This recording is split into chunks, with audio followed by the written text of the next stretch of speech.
안녕하세요. 오늘은 고난주간 기도회 네 번째 시간이 되겠습니다. 기도드리겠습니다. 우리 인류를 구원하기 위해서 이 땅에 오신 주님, 이 땅의 모든 악한 세력들을 다 물리치고 이 땅을 하나님 나라로 완전히 회복하신다고 하셨습니다. 이제 주님께서는 악을 물리치고 하나님 나라를 완전히 회복하기 위해서 우리의 죄를 지고 죽으셨습니다. 이제 하나님 나라가 회복되는 그 모습을 저희들은 기대합니다. 그 일을 위해서는 또 그 과정 중에 심판과 또 징계가 있을 줄로 믿습니다. 그 모든 과정이 끝난 후에 하나님 나라가 완성되는 줄로 믿습니다. 그리하여 심판과 구원이 공존하는 이런 세상이 바로 하나님께서 만드신 법인 줄로 믿습니다. 이제 주님께서 이 땅에 통치하실 하나님의 그 법을 우리가 온전히 깨닫기를 원합니다.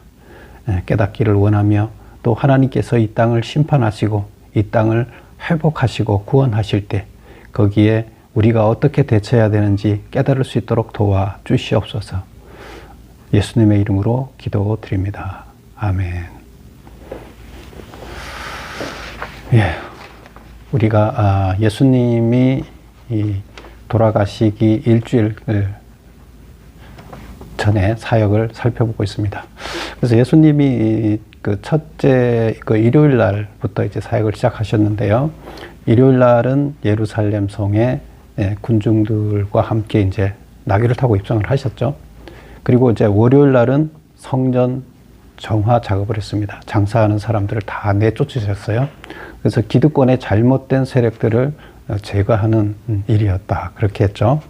그리고 그 다음 이제 화요일 날은 그리고 예수님께서 성전에서 설교를 하시니까 장악해서 설교를 하시니까 기득권 세력들이 이제 다시 자기네들 자리를 회복하고자 도전을 해온 거죠. 전쟁을 해왔죠. 그래서 그들과 치열한 전쟁을 해서 그들을 다 물리쳤습니다. 그래서 그들이 어려운 질문을 가지고 예수님을 끌어내리기 위해서 안간 힘을 썼지만 그들은 완전히 패배하고 이제 완전히 싸울 의욕을 잃어버린 상태입니다. 그래서 이제 예수님은 그 성전에서 이제 자유롭게 그들의 의지를 완전히 꺾은 다음에 자유롭게 말씀을 전하십니다. 그래서 오늘이 수요일 날 이제 예수님이 하신 일에 관해서 다루겠는데요. 바로 수요일 날 무슨 일을 하셨나 하면 설교를 하시면서 종말에 관한 설교를 하셨어요. 우리가 얘기하는 종말. 그 종말은 다시 말하면 하나님 나라 완성이죠. 그래서 그 종말에 관해서 설교를 쭉 하셨는데 오늘은 그 종말에 관한 개념을 살펴보도록 하겠습니다. 우리는 종말이라는 말을 해서 종말은 이 세상이 다 끝나서 이 세상이 다 끝나고 희망이 사라지는 이런 것을 생각할 수가 있는데 실제적으로 그 종말은 하나님을 믿지 않는 사람들이 쓰는 말이다. 이렇게 우리는 볼 수가 있습니다. 우리가 하나님을 믿는 사람들은 그날이 하나님 나라의 완성인 거예요. 그래서 종말이라는 말은 믿지 않는 사람한테는 종말, 믿는 사람한테는 하나님 나라가 완성되는 날, 기쁜 날이죠. 믿지 않는 사람들한테는 심판의 날, 믿는 사람들에게는 구원의 날입니다. 그래서 이것은 두 가지 모습으로 나타나는 거죠. 무서운 모습이냐, 또 기쁨의 날이냐. 우리가 어느 쪽에 서 있으면 그날이 축복의 날이 되고 어느 쪽에 서 있으면 그날이 저주의 날이 되는 거죠. 그래서 우리는 우리가 흔히 얘기하는 종말에 관한 개념을 우리는 우선 이해를 해야 되는데요. 이것을 이해하기 위해서는 하나님께서 하나님 나라를 만들어 가기 위해서 이 땅에 악으로 가득 찬 이 땅을 하나님 나라로 완성시키기 위해서 우리와 계약을 체결한 거예요. 이스라엘 백성을 불러서 너희들이 이 지금 깜깜한 이곳에 하나님 나라의 샘플을 여기서 만들어내라. 그리고 그것을 보여줘서 사람들이 다 하나님 나라가 되게 하나님 나라가 완성시키고 성장할 수 있도록 해라. 그리고 기존에 있던 그 악의 세력들은 서서히 사라지게 해라. 이렇게 하는 것이 하나님의 계획이에요. 그래서 1차적으로 구약 그 계약자들을 불러서, 이스라엘 백성들을 불러서 계약을 했어요. 그 일을 하기로 해서. 그래서 내가 너 하나님이 될 테니까 넌 내 백성이 돼서 그걸 하자. 계약했어요. 그래서 그 계약을 실천을 잘 해 나가면 되는데, 가다가 이 계약이 망가졌어요. 왜? 이들이 제대로 지키지 않기 때문이죠. 계약자들이 하나님은 잘 지키고 있는데 이스라엘 백성들이 하나님의 계약을 지키지 않았기 때문이에요. 그래서 결국에는 계약이 파괴돼서 이 하나님 나라를 완성시킬 수 있는 이게 실패로 돌아가게 생겼어요. 하나님이신데, 신이신데 이것을 그냥 두겠습니까? 하나님은 어떤 이유에든 신이시기 때문에 이걸 완성시킵니다. 그런데 하나님께서 정해놓은 그 룰을 깨지 않고 완성시키는 거죠. 그러기 위해서 다시 새로운 계약자를 세우러 오신 겁니다. 그게 바로 메시아가 와서, 지금 우리 스스로는 안 되니까 메시아가 오셔서 바로 이 기존의 잘못된 세력들을 제거하고 새로운 세력들과 새로운 다시 하나님 계약을 맺어서 하나님 나라 일을 할 사람들을 세워놓고 가는 거죠. 그럼 이제 구약과 또 새로운 계약을 한 신약 시대가 있는 거죠. 그러면 구약 시대의 사람들 어떻게 합니까? 잘못했으니까 그걸 심판해야 되겠죠. 그러면 예수님이 오셨을 때는 구약 시대가 예수님이 오시면서 여기가 신약과 구약으로 구분되는 거죠. 예수님이 오실 때부터 이제 신약 시대가 되는 거죠. 예수님이 오셔서 새로운 계약자를 세우면 신약이 된 거고, 그전은 구약이에요. 그럼 예수님이 오셨을 때 지금 앞에서 제거했던 성전 세력들은 뭐예요? 구약 세력이에요. 그 구약 세력들을 이제 제거하는데, 예수님이 오셔서 당장 성전에 들어가서 정화 작업은 했지만 구약 세력이 다 제거됐습니까? 아직 안 됐죠. 이들 심판이 행해졌어요? 아직 안 해졌어요. 신약 세력, 하나님 나라 완성한 신약 세력 그 제자들이 계약이 지금 완성됐습니까? 아직 안 됐죠. 이제 앞으로 그 계약이 완성돼서 며칠 있다가 계약을 하죠. 이제 계약을 하게 되면 6월절이 바로 예수님이 돌아가시는 날이 계약의 날이에요. 계약서에 사인하는 날이에요. 계약이 이루어지면 제자들이 이제 그 일을 이어받게 되는데, 그러면 여기에는 하나님 나라가 임하는 것, 제자들을 통해서 하나님 나라가 작은 새로운 하나님 나라가 시작되는 거고, 과거에 잘못해 왔던 세력들에 의해서 구약, 이거는 심판이 이루어져야 되고, 여기는 새 나라가 지금 세워져 나가야 되고, 두 개가 동시대에 같이 이루어지는 거예요.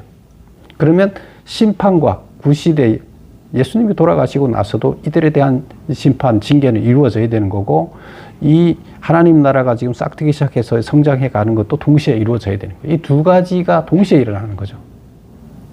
그래서 그런 개념 하에서 이 정말 예수님이 이런 상황 하에서 얘들 심판, 과거의 이놈들도 심판하고, 이 하나님 나라 새롭게 키워가는 이야기도 하고, 그리고 나중에 하나님 나라가 결국 완성됐잖아요. 하나님 계획대로 하나님 나라가 악이 다 제거되고 완성됐을 때 최종 하나님 나라가 완성됐어요. 이거는 우리가 얘기하는 하나님 나라 완성이에요. 세상 사람들은 종말. 지금 여기는 1차적인 1차 계약이 끝나고 신약 새로운 계약이 이루어졌을 때는 아직 종말이 아니에요. 근데 예수님이 오셨을 때는 지금 이때는 신약과 구약의 중간점에 있는 거죠. 그래서 이 시점에서 여기 심판하는 이야기가 오늘도 기록되어 있고, 또 나중에 하나님 나라가 완성될 때 마지막에도 또 그때도 신약 시대에 또 말 안 들은 놈들은 마지막에 하나님 나라 완성될 때 심판할 거 아니에요. 그러면 그들에 대한 심판도 또 이루어지죠. 그럼 여기서 나올 때 보면 심판이 두 가지가 섞여 있어요. 이 구약 시대에 하나님이 하나님과 계약을 어겼던 사람에 대한 심판도 여기서 나오고, 또 나중에 하나님 나라가 완성될 때도 이제 심판이 이루어지잖아요. 그러면 그때의 심판 내용도 여기 섞여 있어요. 그리고 하나님이 그 하나님 나라 완성은 예수님이 재림하면은 하나님 나라가 완성됐을 때, 그럼 재림할 때 모습, 이런 내용들이 여기 기록되어 있는 거예요.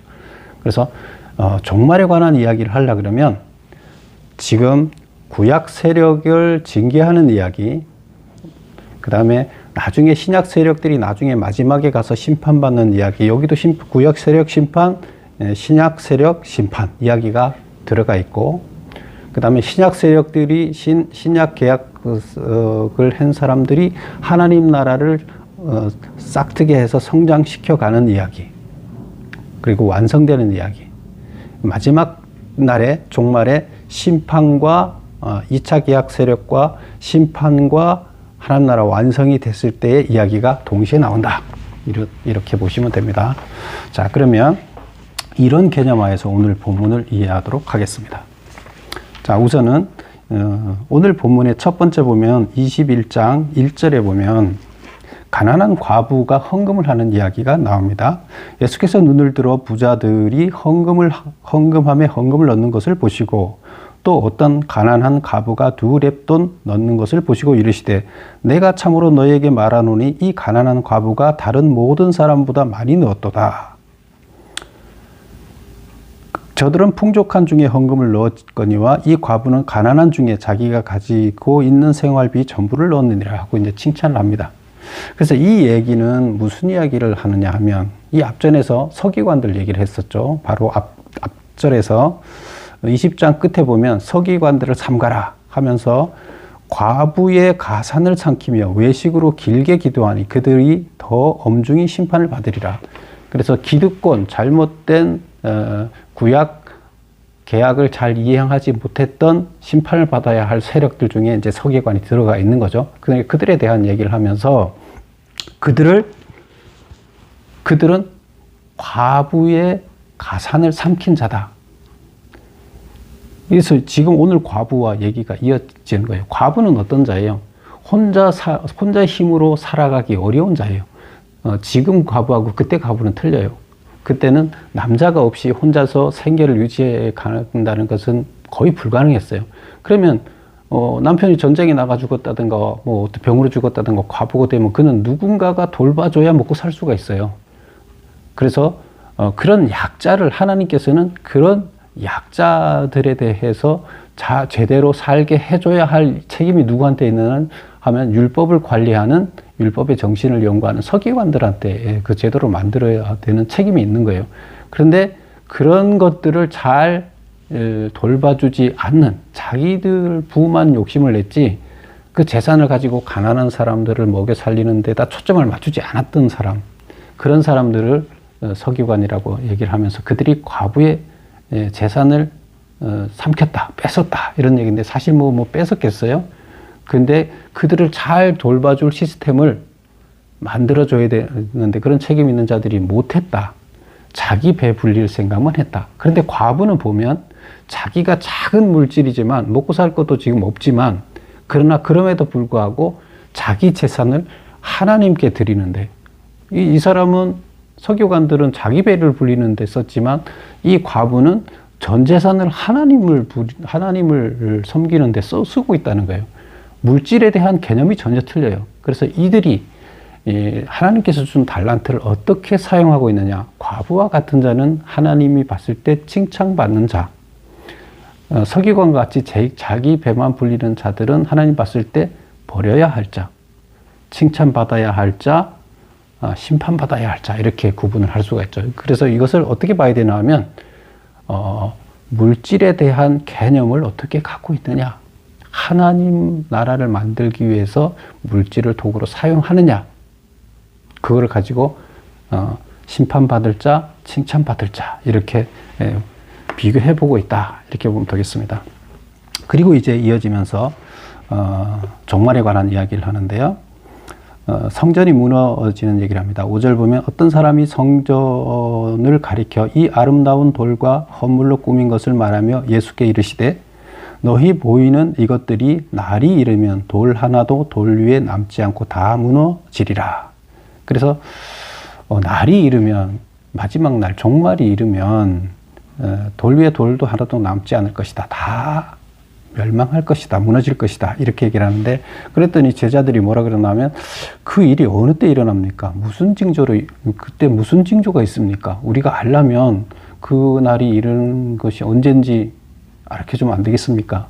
그리고 그 일이 일어나기 전에 어떤 사전 징조가 있을 거 아닙니까? 그 징조는 어떤 겁니까? 이렇게 얘기를 하는데 예수님께서는 그날이 언제라고 정확하게 말을 안 하시고 그 무슨 징조가 있는 거에 대해서는 답을 하십니다. 그래서 이르시되 미혹을 받지 않도록 주의하라. 많은 사람들이 내 이름으로 와서 이르되 내가 그라하며 때가 가까이 왔다 하겠으니 그들을 따르지 말라. 그래서 자기가 메시아다 하면서 자기가 세상을 구원할 자라면서 자기를 따르라는 자들이 나타날 것이다. 이제 종말에 나타날 현상이에요. 그 다음에 난리와 소요의 소문을 들을 것이다. 그래서 난리와 소요가 많이 전쟁이 많이 일어날 것인데 그때 두려워하지 말라. 이 일이 있어야 하되 끝은 되지 아니하리라. 이거는 심판에 관한 이야기예요. 마지막 날에는 심판이 있다는 거예요. 그래서 전쟁이라는 것으로 심판을 하게 되는데 그 다음에 또 올바른 믿음을 갖지 않은 사람들을 미혹하기 위해서 그 거짓 선지자들이 나타나고 난리가 있고 그러면 이 모든 것들은 심판의 대상이 되는 자들을 심판하기 위한 거예요. 그럼 이 과정은 반드시 있어야 되는 거예요. 구원 전에 심판은 반드시 일어납니다. 그래서 이거는 심판의 과정이니까 구원받을 자들은 이거에 대해서 두려워할 것이 아니죠. 당연히 있을 일이고 이제 그러면 심판이 있으면 어때요? 구원의 날이 가까웠구나 이렇게 봐야 된다는 얘기죠.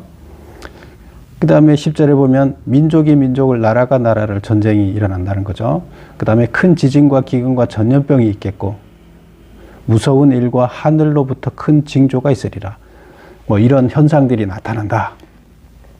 그리고 이 모든 일 전에 내 이름으로 말미암아 너희에게 손을 대어 박해와 회당과 옥에 넘겨주며 임금들과 집권자들 앞에 끌려가란다. 그래서 하나님의 하나님을 온전히 섬기는 것 때문에 혹은 하나님을 전하는 것 때문에 박해를 받게 된다는 거예요. 그런데 이런 일이 도리어 너희에게 증거가 되리라. 증거할 수 있는 기회가 된다는 거예요. 그런 일이 있을 때는 두려워하지 말고 이게 하나님을 증거하는 기회구나 하고 증거의 기회로 삼으라는 거예요. 그러므로 너희는 변명할 것을 미리 궁리하지 않도록 명심하라. 왜? 내가 너희의 모든 대적이 능히 대항하거나 변박할 수 없는 구변과 지혜를 너희에게 주리라. 그래서 전할 수 있는 그 지혜를 너한테 주겠다. 그러니까 걱정하지 말고 담대하게 맞이해라. 그런 얘기입니다.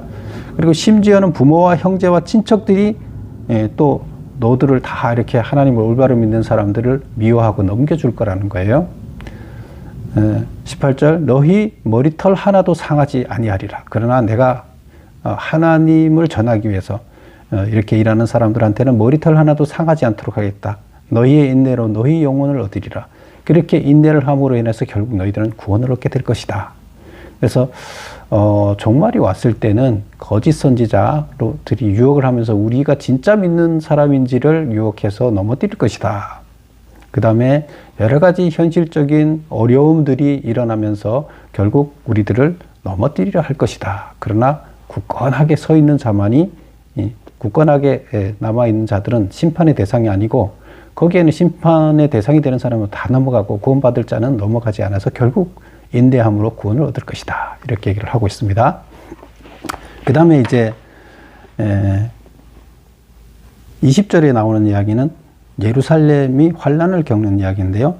너희가 예루살렘이 군대들에 에워싸이는 것을 보거든 그 멸망이 가까운 줄을 알라. 그때에 유대에 있는 자들은 산으로 도망할 것이며 성내에 있는 자들은 나갈 것이며 촌에 있는 자들은 그리로 들어가지 말지어다. 이날은 기록된 모든 것을 이루는 징벌의 날이니라. 해서 쭉 얘기를 해서 24절까지 나오는 이야기는 예루살렘이 이제 징계를 받는 심판을 받는 이야기랍니다. 근데 이 심판은 누구에 대한 심판일까요? 예수님이 돌아가시고 난 다음에 AD 70년에 로마가 이제 이스라엘을 이스라엘 그 성을 점령하고 사람들을 다 죽였다 그랬죠. 이게 무슨 징계예요? 구약 시대 예수님이 지금 그 구약 시대 계약을 어겼다고 해서 그들을 심판해야 된다고 얘기를 했잖아요. 그 심판이 지금 이 예루살렘 성에 임하는 거예요. 계약을 어겼던 구약을 어겼던 자들의 계약 대상자들이 심판을 받는 이야기를 지금 하고 있어요. 그래서 이게 AD 70년에 일어났던 일이에요. 그리고 동시에 이때는 예수님이 돌아가셨지만 이때는 새로운 계약자, 제자들에 의해서 새로운 계약에 의해서 하나님 나라가 싹터서 진행되고 있죠. 그래서 징계와 심판과 제자들에 의한 하나님 나라가 지금 확장되기 시작하는 것과 동시에 진행되고 있는 거예요. 그래서 이것은 이게 징계가 이루어지는데 이게 앞뒤로 뭐 징계가 둘이 섞여 있다 보니까 과거의 구약의 대상자들의 징계, 그 다음 미래의 징계가 섞여 있다 보니까 혼란스러운데 우리가 그 개념을 알고 있으면 혼란스러울 게 없다. 이렇게 보면 됩니다. 그 다음에 이제 그러면 예수님이 오실 때 그 마지막 날 재림해서 오시면 이제 하나님 나라가 완성된다 그랬잖아요. 그러면 악의 세력은 완전히 심판을 다 받아서 멸망하는 거예요. 선의 세력만 하나님 나라만 남는 거예요. 그때 재림으로 오실 때 그 모습이 어떤 모습이냐? 1월 성신에는 징조가 있겠고 땅에는 민족들이 바다와 파도의 성난 소리로 인하여 혼란 중에 곤고하리라. 그래서 이 세상이 요동을 친다는 얘기예요. 사람들이 세상에 임할 일을 생각하고 무서워함으로 기절하리니 이는 하늘의 권능이 흔들릴 것임이라. 온 우주가 이제 흔들리고 이 우주가 새로운 세계로 하나님이 집권으로 하나님 나라 완성될 때 변화시킨다 그랬죠. 무슨 차원으로? 지금 우리는 3차원의 세계를 살고 있지만 그 이상의 세계, 4차원 이상의 세계로 시간과 공간을 초월하는 세계로 하나님께서 집권으로 변화시켜요. 하나님 나라가 완성될 때. 그게 하나님이 운배한 나라의 완성이에요. 그건 예수님이 오셔서 하는 거예요. 이 땅에 오셔서 이 땅을 차원을 변화시키는 거예요. 그러면 이 대단한 차원의 변화가 일어나고 우리들의 육체도 차원의 변화가 일어나기 때문에 이렇게 했을 때 온 땅이 요동할 수밖에 없죠. 이 현상을 얘기합니다. 그때 사람들이 인자가 구름을 타고 능력과 큰 영광으로 오는 것을 보리라. 그래서 차원이 변하는 이런 현상이 나타나고 온 우주가 요동치고 하나님이 예수님이 구름을 타고 이제 오는 것을 보게 될 것이다. 이런 일이 되기를 시작하거든 일어나 머리를 들라 너희 속량이 가까웠음이라. 하나님이 우리를 죄를 다 사해주고 구원의 완성이 일어나는 때다. 이제 이렇게 얘기를 하고 있습니다. 그리고 이제 무화과 나무의 비유를 얘기하고 있는데요. 이에 비유로 이르시되 무화과 나무와 모든 나무를 보라. 싹이 나면 너희가 보고 여름이 가까운 줄 자연이 아나니 이와 같이 너희가 이런 일이 일어나는 것을 보거든 하나님 나라가 가까운 줄을 알라. 그래서 앞에서 무화과 나무가 이렇게 번성하는 것 같은 일이 일어나면 하나님 나라가 가까운 줄을 알라. 그 다음에 진실로 너희에게 이르노니 이 세대가 지나가기 전에 이 모든 일이 다 이루어지리라. 지금 여기서 쭉 나오는 이야기들 중에서 제일 어려운 게 이 세대가 지나가기 전에 모든 일이 다 이루어지리라.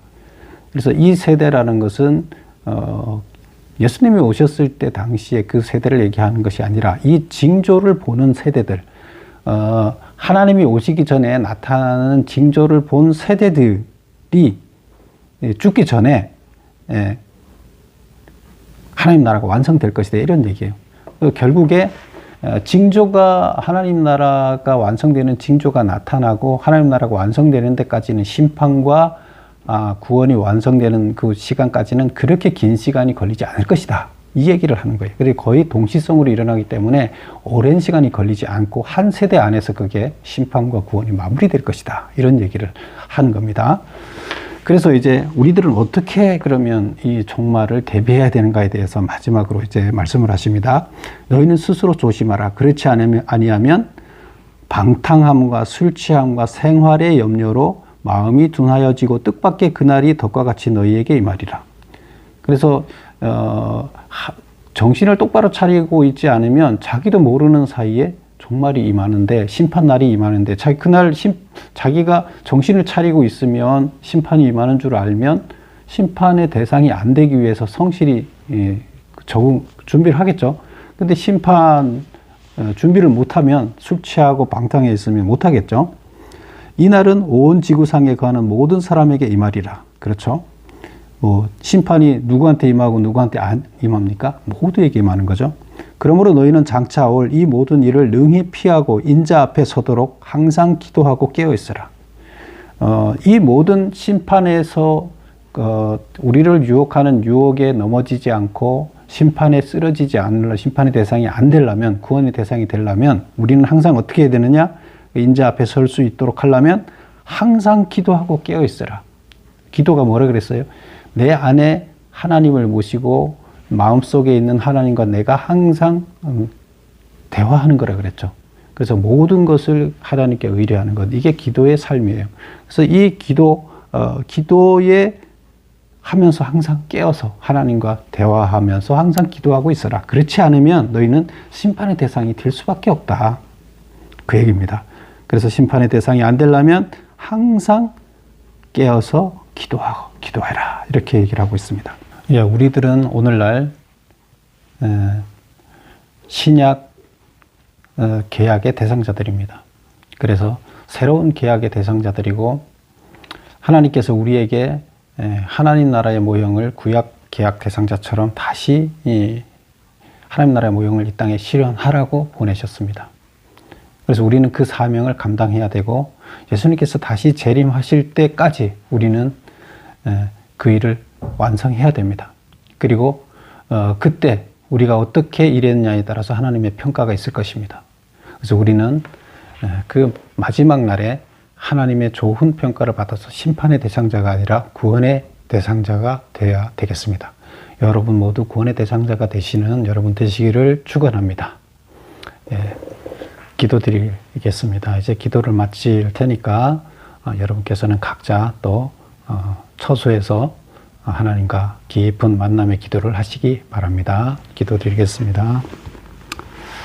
아버지 하나님, 하나님께서는 이 어둠의 세상을 밝히기 위해서 하나님의 귀한 종들을 뽑으셔서 하나님 나라의 사명을 맡기셨습니다. 하나님 나라를 만들어가고 성장시키고 하나님 나라를 완성에 이르기까지 준비하라고 하셨습니다. 최종 완성은 하나님께서 하시지만 그 모든 일련의 과정을 우리에게 위임하셨사오매 우리가 이 일을 잘 감당해내기를 원합니다. 감당해낼 수 있도록 힘도 하여 주시고 우리를 인도하여 주시옵소서. 예수님의 이름으로 기도드립니다. 아멘.